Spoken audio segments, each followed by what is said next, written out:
ये कहानी है जादुई महल। एक समय की बात है, एक छोटे से गांव में एक युवक रहता था जिसका नाम अनमोल था। वो अपने गांव में एक साधारण जीवन जीता था, लेकिन हमेशा से ही वो एक जादुई दुनिया की कल्पना करता था। वो सोचता था कि एक दिन वो एक ऐसी जगह पर जाएगा जहां जादू होगा और अपने सपनों को पूरा करेगा। माँ, क्या दुनिया में ऐसी कोई जगह नहीं है जिन जगहों के बारे में हम किताबों और कहानियों में पढ़ते हैं? मेरा मन करता है कि मैं कभी किसी ऐसी जादुई जगह पर जाऊं जहां पर जाकर मेरी सारी इच्छाएं पूरी हो जाएं। इतना बड़ा हो गया है लेकिन फिर भी ऐसी बातें करता है। ऐसी कोई जगह नहीं होती बेटा जो जादू से भरा हो। ऐसी जगह तो सिर्फ किताबों में ही मिलती है। अब तू अपनी किताबी दुनिया से बाहर निकल और राशन वाले के पास जाकर थोड़ा सा राशन ले आ। अनमोल राशन लाने के लिए निकल जाता है। भैया, जरा 5 किलो चावल और 5 किलो गेहूं तोल देना। वो सब तो मैं कर दूंगा, लेकिन पहले तुम मुझे पहले वाले पैसे दो। अरे हाँ, पहले के पैसे लेकर आया हूँ। ये लो तुम्हारा पिछली बार का हिसाब। ये तो तुमने मुझे पिछली बार के पैसे दे दिए, लेकिन जो राशन लेने आए हो उसके पैसे कहाँ पर हैं? अरे खाते में लिख लो ना भैया, अगली बार जब राशन लेने आऊंगा तो चुका दूंगा। तेरा तो हर बार का ऐसा ही है, सामान लेकर चला जाता है और फिर महीने भर तक पैसे उधार रखता है। अब मैं तुझे ऐसे सामान नहीं देने वाला। अगर राशन चाहिए तो पहले पूरे पैसे लेकर आ। ऐसी सब बातें बोलकर राशन वाला अनमोल को वहाँ से भगा रहा था। तभी लंबा सा एक काले रंग का एक चोगा पहना हुआ आदमी वहाँ पर आता है। क्या बात है भाई साहब, इस बच्चे को इस तरह क्यों डांट रहे हो? अरे क्या बताऊं, हर महीने राशन लेने आ जाता है और फिर इस महीने के पैसे अगले महीने देता है और कभी कभी तो 2 महीने के बाद देता है। इसकी उधारी से तो मैं बहुत परेशान हो चुका हूँ, इसीलिए इसे कोई भी राशन नहीं देने वाला इस बार।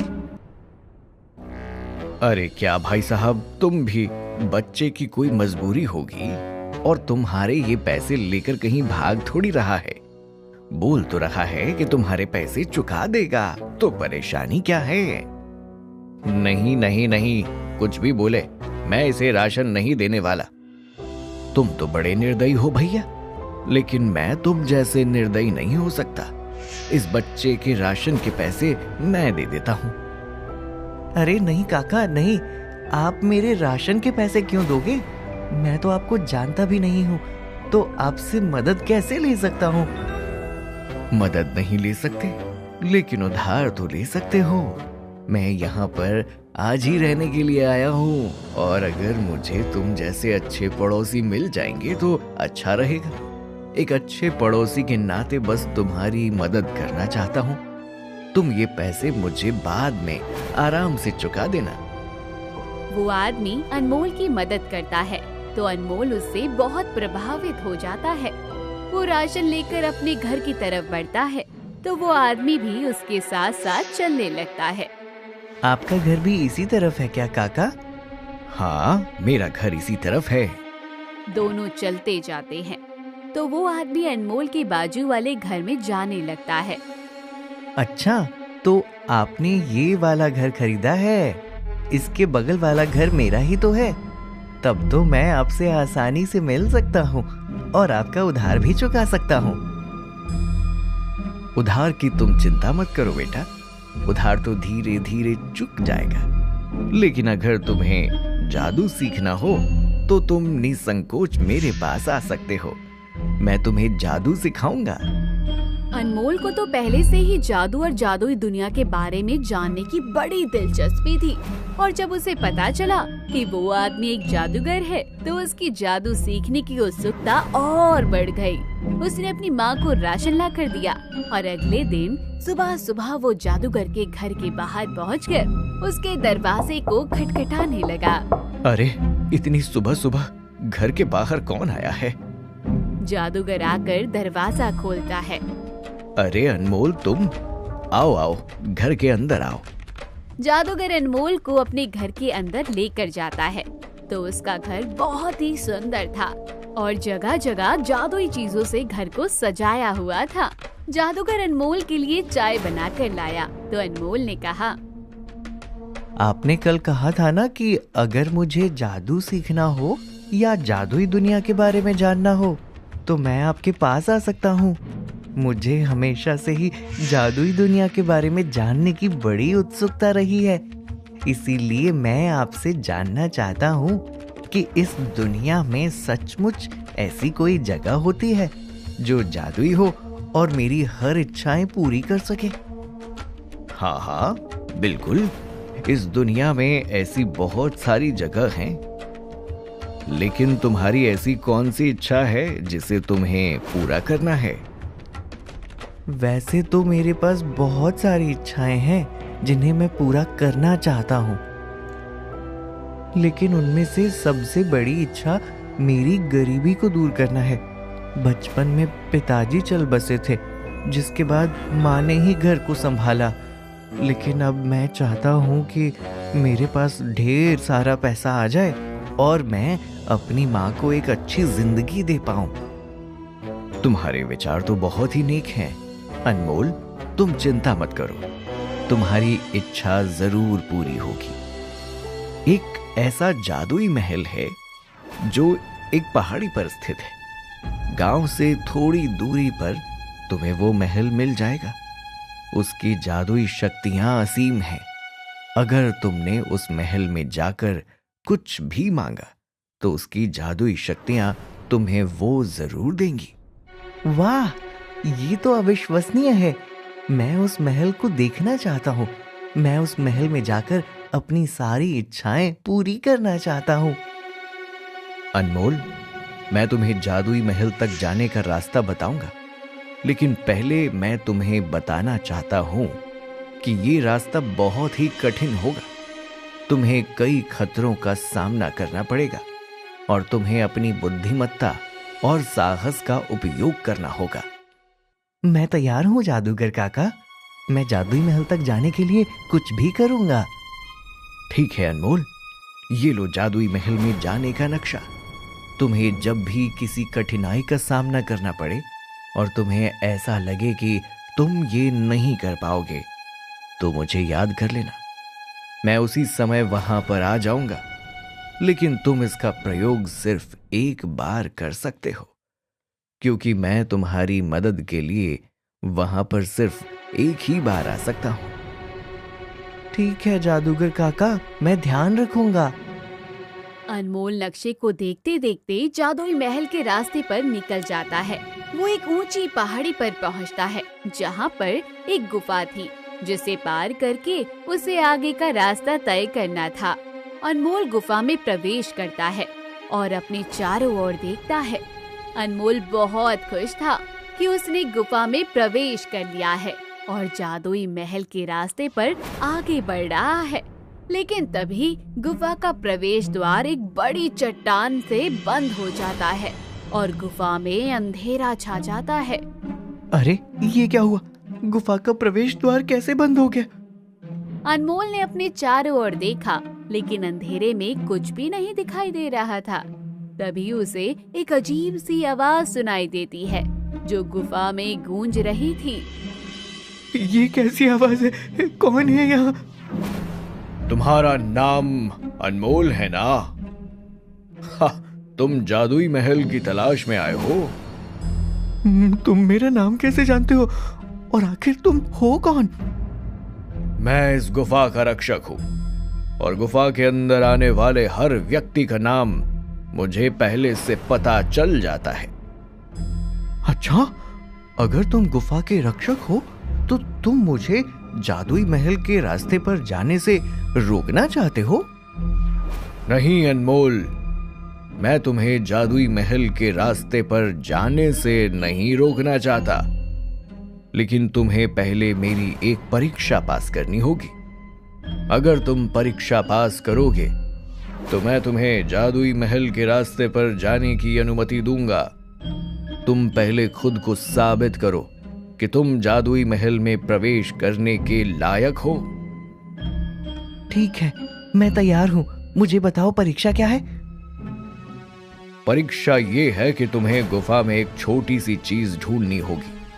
वो चीज बहुत ही मूल्यवान है और तुम्हें उसे ढूंढने के लिए अपनी बुद्धिमत्ता और साहस का उपयोग करना होगा। ये तो बहुत आसान है, मैं तैयार हूँ। मुझे बताओ वो चीज क्या है? वो चीज एक छोटी सी संदूक है जिसके अंदर जादुई महल की चाबी है। वो संदूक गुफा में कहीं भी हो सकती है। तुम्हें उसे ढूंढने के लिए अपने चारों ओर देखना होगा और अपनी बुद्धिमत्ता का उपयोग करना होगा। अनमोल ने चारों ओर देखा, लेकिन गुफा में अंधेरा था। वो कुछ भी देख नहीं पा रहा था। उसने सोचा कैसे वो संदूक को ढूंढेगा। ये तो बहुत मुश्किल है। मुझे तो पता ही नहीं कि संदूक कहाँ है और गुफा में इतना अंधेरा है तो मैं कुछ देख भी नहीं पा रहा हूँ। गुफा में उजाला करने के लिए अनमोल ने गुफा के दो छोटे छोटे पत्थरों को उठाया और उन्हें आपस में रगड़कर चिंगारी जलाने की कोशिश करने लगा। उसने मेहनत से पत्थरों की चिंगारी जलाई और उसने गुफा की दीवार पर देखा कि एक मशाल टंगी हुई है। अनमोल ने पत्थरों की मदद से मशाल को जलाया और गुफा में संदूक को ढूंढने लगा। मशाल की रोशनी से गुफा में उजाला हो गया और अनमोल ने देखा कि गुफा में बहुत सारे संदूक और पत्थर है। उसने सोचा कि शायद जादुई महल की चाबी इनमें से किसी एक संदूक में होगी। अनमोल ने एक एक संदूक को खोलना शुरू किया और उसने देखा कि उसमें सोना, चांदी और बहुत सारे कीमती पत्थर है। लेकिन अनमोल को जादुई महल की चाबी नहीं मिली। इतना सारा सोना चांदी तो मैंने अपने जीवन में पहले कभी नहीं देखा। एक काम करता हूँ, इसे अपनी पोटली में डाल लेता हूँ और जाकर माँ को ये सब दे दूंगा। तुम अपने मार्ग से भटक रहे हो अनमोल। अगर तुम इस सोने चांदी के लालच में पड़ गए और तुमने इसे ले लिया तो फिर तुम्हें जादुई महल की चाबी नहीं मिलेगी। ये तो बहुत मुश्किल है। मुझे नहीं पता कि जादुई महल की चाबी कहाँ है। शायद वो चाबी इस गुफा में है ही नहीं। मैं इतनी देर से उसे ढूंढ रहा हूँ लेकिन वो मुझे नहीं मिल रही। क्योंकि अभी तक तुम सोने चांदी के मोह में फंसे हुए थे। जैसे ही तुम इससे बाहर निकलोगे तो तुम्हें वो चाबी मिल जाएगी। अनमोल ने जादुई गुफा के रक्षक की बात पर ध्यान दिया और सोने चांदी को छोड़ दिया। तभी अनमोल को एक संदूक दिखाई दिया जो बहुत ही बड़ा और भारी था। उसने सोचा कि शायद जादुई महल की चाबी इसी संदूक में होगी। वो उसे खोलने लगा लेकिन वो संदूक उससे नहीं खुला। लेकिन वो संदूक उसके हाथ में आते ही गुफा के दूसरी तरफ का रास्ता खुल गया और गुफा में रोशनी छा गई। ये किस प्रकार की संदूक है? ये जो मुझसे खुल ही नहीं रही। इसके बाहर तो बहुत बड़ा ताला लगा हुआ है। मुबारक हो अनमोल, तुम्हें जादुई महल की चाबी वाली संदूक मिल गई। लेकिन इसका ताला खोलने के लिए तुम्हें आगे जादुई नदी की चुनौती का सामना करना होगा। तभी तुम इस संदूक को खोलकर इसके अंदर से जादुई महल की चाबी निकाल पाओगे। हैं? जादुई नदी की चुनौती? ये क्या है? मुझे इसके बारे में कुछ नहीं पता। जादुई नदी एक ऐसी नदी है जिसमें बहुत सारे खतरे हैं। उस नदी में तुम्हें अपनी बुद्धिमत्ता और साहस का उपयोग करके आगे बढ़ना होगा। अगर तुम सफल होते हो तो तुम जादुई महल की चाबी प्राप्त कर सकते हो। लेकिन अगर तुम असफल होते हो तो तुम कभी भी जादुई महल में प्रवेश नहीं कर पाओगे। मैं तैयार हूँ। मैं जादुई नदी की चुनौती का सामना करने के लिए तैयार हूँ। मुझे बताओ कि मुझे क्या करना होगा। जादुई नदी उस पेड़ के पीछे से शुरू होती है। तुम्हें उस पेड़ के पीछे जाना होगा और नदी में उतरना होगा। फिर तुम्हें नदी के किनारे एक नाव मिलेगी। तुम्हें उस नाव में बैठना होगा और नदी को पार करना होगा। लेकिन ध्यान रखो, नदी में बहुत सारे खतरे हैं, इसलिए तुम्हें बहुत सावधानी से आगे बढ़ना होगा। मैं तैयार हूँ। मैं जादुई नदी की चुनौती का सामना करने के लिए तैयार हूँ। अनमोल जादुई नदी का सामना करने के लिए निकल जाता है। जैसे ही वो बाहर जाता है, उसे पेड़ के पीछे जादुई नदी दिखाई देती है, जिसके अंदर एक नाव थी और नाव चलाने वाला नाविक था। अनमोल, तुम मेरी नाव में बैठना चाहते हो? हाँ, मैं तुम्हारी नाव से इस नदी को पार करके जादुई महल जाना चाहता हूँ। ठीक है, लेकिन पहले मुझे एक सवाल का जवाब दो। ठीक है, पूछिए। जीवन में सबसे बड़ा खजाना क्या है? मुझे लगता है ज्ञान ही जीवन का सबसे बड़ा खजाना है। ज्ञान ही हमें सही रास्ता दिखाता है और हमें जीवन में आगे बढ़ने में मदद करता है। वाह अनमोल, तुम्हारा जवाब तो बिल्कुल सही है। ज्ञान ही जीवन में सबसे बड़ा खजाना है। तुम मेरी नाव में बैठ सकते हो। धन्यवाद नाविक जी। चलो, अब हम जादुई नदी पार करेंगे। नाविक अनमोल को नाव में बिठाकर नदी पार करवाने लगता है। तभी एक मगरमच्छ नाव पर हमला कर देता है।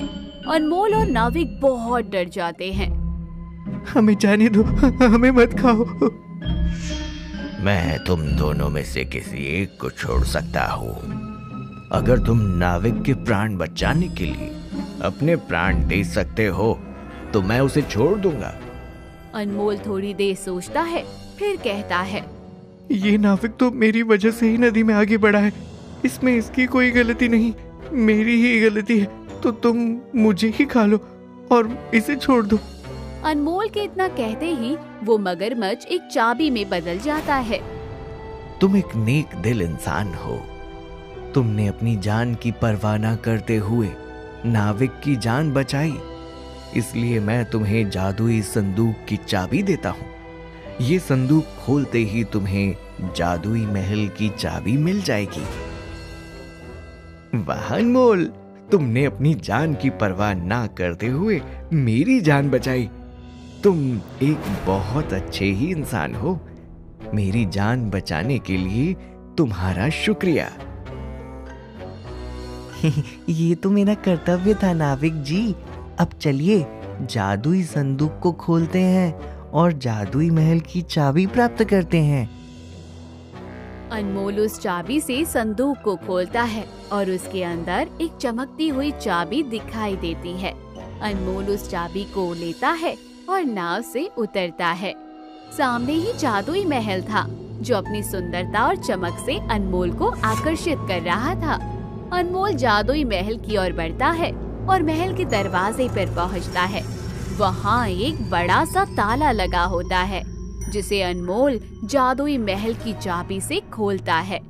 ताला खुलते ही महल के दरवाजे खुल जाते हैं और अनमोल महल के अंदर जाता है। लेकिन महल बाहर से दिखने में जितना सुंदर था, अंदर से उतना ही डरावना था। महल में अंधेरा छाया हुआ था और जगह जगह मकड़ी के जाले लगे हुए थे। महल के अंदर पहुंचते ही एक चुड़ैल अनमोल को पकड़ लेती है और उसको अपने हाथों में जकड़ लेती है। अनमोल को लगता है कि उसका अंत आ गया है, इसलिए वो जादूगर को याद करता है और तभी वहाँ पर जादूगर भी प्रकट हो जाता है। जादूगर, अच्छा हुआ तुम यहाँ आ गए। मेरी मदद करो, इस चुड़ैल से मुझे बचाओ। इसके लिए ही तो मैंने तुम्हें यहाँ भेजा है अनमोल, ताकि ये चुड़ैल तुम्हें पकड़ ले और मेरी पत्नी को आजाद कर दे। क्या? इसका मतलब तुमने मेरे साथ धोखा किया? हाँ, मेरे पास और कोई चारा ही नहीं था। ये चुड़ैल मेरी पत्नी को अपने कब्जे में रखे हुए है और ये मुझसे कहती है कि अगर मैं इसे एक निर्दोष व्यक्ति की आत्मा दूंगा तो ये मेरी पत्नी को आजाद कर देगी। और तुम अनमोल वो निर्दोष व्यक्ति हो। क्या? हाँ, मैंने तुम्हें एक निर्दोष व्यक्ति को लाकर दिया है। चुड़ैल, अब तुम मेरी पत्नी को लौटा दो। तुमने अपना वादा पूरा किया, मैं तुम्हें तुम्हारी पत्नी को लौटा देती हूँ। चुड़ैल जादूगर की पत्नी को उसे वापस लौटा देती है और अनमोल को घसीटते हुए एक अंधेरे कमरे में ले जाती है। तुम मुझे कहाँ ले जा रही हो? छोड़ो मुझे, मैं कहता हूँ मुझे जाने दो, मेरी माँ घर पर इंतजार कर रही है। ये तो तुम्हें यहाँ पर आने से पहले सोचना चाहिए था। अब तुम मेरे जंगल में फंस गए हो। इसलिए अब तुम्हें मुझसे कोई नहीं बचा सकता। अब मैं अपनी काली विद्या से तुम्हारी आत्मा को अपने वश में करूंगी और अपनी शक्तियाँ बढ़ाऊंगी। चुड़ैल अनमोल के इर्द गिर्द एक गोल घेरा बना लेती है और उसे रस्सियों से बांध देती है। वो काले जादू के मंत्रों का उच्चारण करने लगती है। अब बस मुझे तुम्हारी बलि लेनी होगी, उसके बाद मैं बहुत शक्तिशाली और जवान हो जाऊंगी। कितने सालों बाद मैं किसी इंसान की बलि दे रही हूँ। अरे आखिर मैंने तुम्हारा क्या बिगाड़ा है? तुम मुझे क्यों मारने पर तुली हुई हो? मैं तुमसे विनती करता हूँ, मुझे जाने दो। तुमने क्या मुझे बेवकूफ समझा है? एक तो तुम इतनी मुश्किल से मेरे हाथ लगे हो और तुम कह रहे हो कि मैं तुम्हें जाने दूं? ऐसा कभी नहीं होगा। चुड़ैल अनमोल की बलि देने के लिए वहाँ पर रखा एक धारदार चाकू उठाती है। तभी पीछे से उसके पेट में एक तलवार आकर लगती है और चुड़ैल चिल्लाती हुई वहीं धराशायी हो जाती है। अनमोल देखता है तो जादूगर ने ही चुड़ैल पर तलवार से हमला किया था। जादूगर, तुमने मेरे साथ बहुत बड़ा धोखा किया है, मैं तुम्हें छोड़ूंगी नहीं। अब तुम किसी का कुछ नहीं बिगाड़ सकती। मैंने राजा की जादुई तलवार से तुम पर हमला किया है और अब तुम्हें कोई नहीं बचा सकता। चुड़ैल अपनी अंतिम सांसें गिनती है और राख बनकर वहाँ से ओझल हो जाती है। जादूगर जल्दी से अनमोल के हाथ पैरों पर बंधी रस्सी को खोलता है। मुझे माफ कर देना अनमोल, मैंने तुम्हें इतने बड़े खतरे में डाला, लेकिन मेरी पत्नी को बचाने का यही एक रास्ता था। मुझे चुड़ैल को मारने का मार्ग तो पता था, लेकिन उसका ध्यान भटकाने के लिए मुझे किसी की सहायता की आवश्यकता थी। इसीलिए मैंने तुम्हें यहाँ पर भेजा ताकि चुड़ैल को भरमा सकूं। अगर मैं तुम्हें पहले ही सब कुछ सच सच बता देता तो शायद तुम यहाँ पर आने के लिए तैयार नहीं होते। मुझे माफ कर देना। नहीं जादूगर काका, आपको मुझसे माफी मांगने की कोई जरूरत नहीं है। आपने भले ही अपनी पत्नी को बचाने के लिए ऐसा किया, लेकिन आप मुझे मुसीबत में छोड़कर नहीं गए। आपने मेरी जान बचाई, इसके लिए आपका बहुत बहुत धन्यवाद। अनमोल जैसे ही जादूगर का धन्यवाद करता है, वैसे ही खंडर हुआ वो महल बिल्कुल शानदार नए महल जैसा बन जाता है और वहाँ पर बहुत सारे सैनिक और दास दासियां भी प्रकट हो जाते हैं। महल की खूबसूरती देखकर सबकी आंखें खुली की खुली रह जाती है और जादुई महल से एक आवाज आती है। अनमोल, तुम एक राजा की भांति बड़े दिल के इंसान हो। तुम खुद से पहले दूसरों का भला सोचते हो। इसीलिए मैं चाहता हूँ कि आज से तुम इस जादुई महल के राजा बनो और यहाँ पर फिर से नई प्रजा बसाई जाए। चुड़ैल के आतंक ने महल को खंडहर बना दिया था, लेकिन तुमने महल को चुड़ैल के आतंक से मुक्त कर दिया। इसलिए आज से तुम ही इस महल के राजा हो। अनमोल ये बात सुनकर बहुत खुश होता है और गांव जाकर अपनी माँ को सबसे पहले ये बात बताता है और अपनी माँ को लेकर जादुई महल जाता है। वो अपनी माँ को जादुई महल की राजमाता बनाता है और जादुई महल का राजा बनकर राज्य के निवासियों का हित करता है और अपनी माँ के गरीबी भरे जीवन से मुक्ति का उसका सपना भी जादुई महल में आकर पूरा हो जाता है। अनमोल के पास अब जादुई महल की जादुई शक्तियाँ थी, जिसके इस्तेमाल से वो लोगों का भला करता है और अपना पूरा जीवन अपनी माँ और लोगों की सेवा में न्योछावर कर देता है। तो दोस्तों, कहानी यही खत्म होती है। कहानी कैसी लगी कमेंट बॉक्स में जरूर बताइए। चैनल को जरूर सब्सक्राइब कीजिए।